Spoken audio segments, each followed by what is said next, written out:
I need to talk to you. My mom sat in my green upholstered chair looking stern and upset. I knew the look too well. I threw down my bag and tried to rack my brain to think what it was I could have done to upset her. I hadn't gotten high in 10 months, so it probably wasn't anything recent.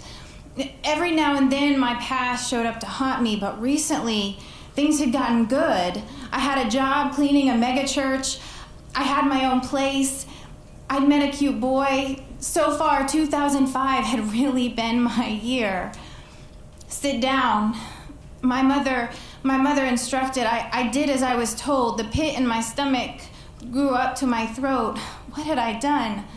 My mom's face suddenly softened. A tear slipped down her red cheek. Sammy told me something today. I couldn't imagine what my 3-year-old could have said to make my mom look like that, although I must admit, my daughter definitely had a way with words. The other day we were driving down the road and she piped up from the car seat, "Mommy, I'm 3 right now, but in a minute I'll be 18. My mom shifted in her seat. She took a deep breath. I think something happened. Something bad. Sammy said Marcus hurt her. She said that he stuck his big thumb in her mouth and she didn't like it. I stared at her, trying to process the words that she had just said. It felt like she was speaking a foreign language. I couldn't wrap my brain around. Everything felt blurry, off kilter. I tried to find my bearings. I don't know how long I stared at her. Finally, she pressed, "Brandy, say something." His thumb? My mom started to sob. "I'm so sorry, honey. We'll get through this. She'll get through this. We won't let him hurt her again, no matter what." I realize in hindsight that my mom had the benefit of time to process this nightmare. Slowly, I felt myself come back to the present moment. I heard the clock ticking. I heard my mother sobbing. And then, like a Mack truck, it hit me with the full force of what she had just said. Something terrible had happened to my little girl. My boyfriend's brother, my daughter's own uncle, had done something terrible. His thumb? Do you think that means?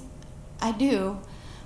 I asked her if she meant this. She shook her head. I asked her where his thumb was. She pointed at his crotch. Where is she? She's taking a nap. What do we do now? I think you need to call child services and the police, and you need to tell Lee. I needed to hold her.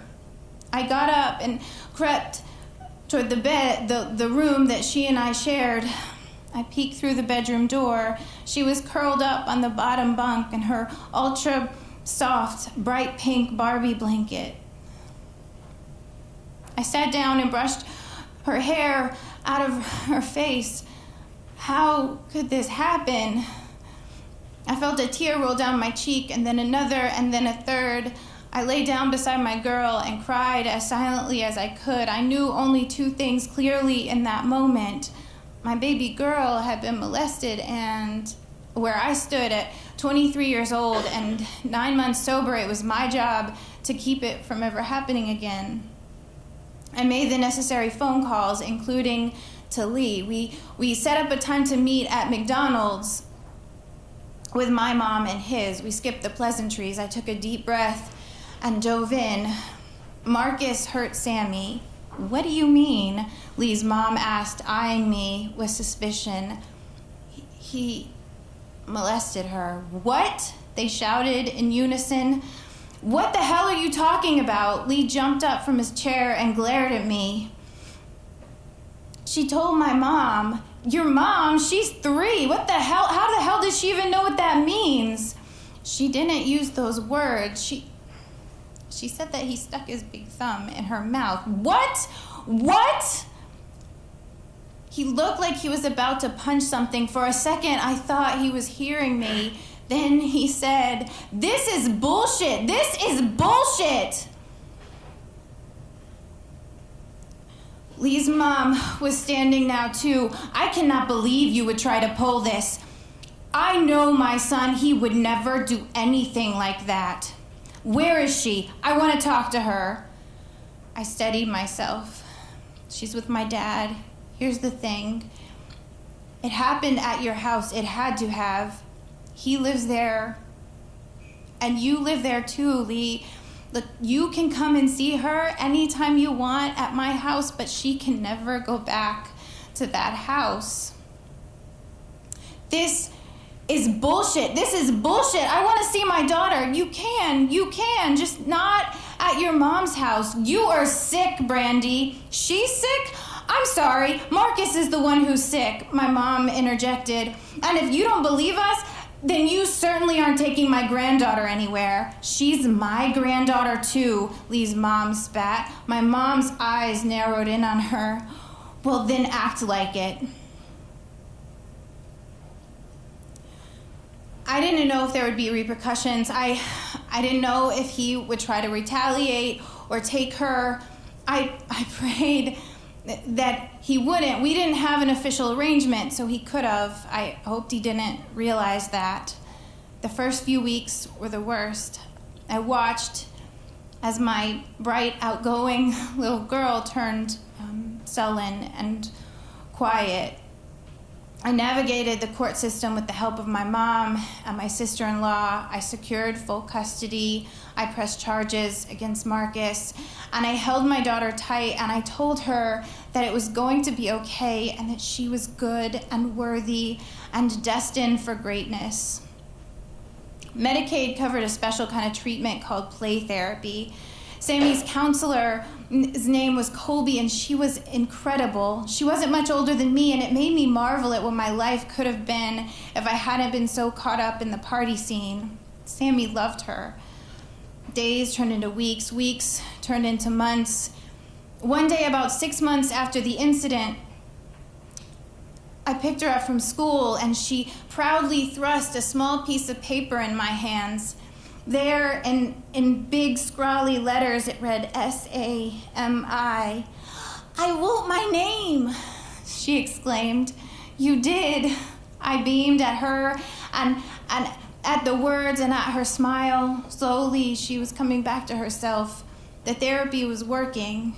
I felt like I needed to tell her father this was a milestone. He deserved to share in the joy. With shaking hands, I dialed his number on my hot pink Motorola Razr. "Doo-doo-doo. We're sorry. The number you have reached is not in service. Please try your call again." The operator's voice stunned me. He changed his number? It was at that moment that I realized that he was opting out. He was running away. With that, a whole world of possibilities opened up before me. I thought that I had to stay in North Carolina forever, reliving my past and hers every time I drove past that bar or our old house, but I didn't.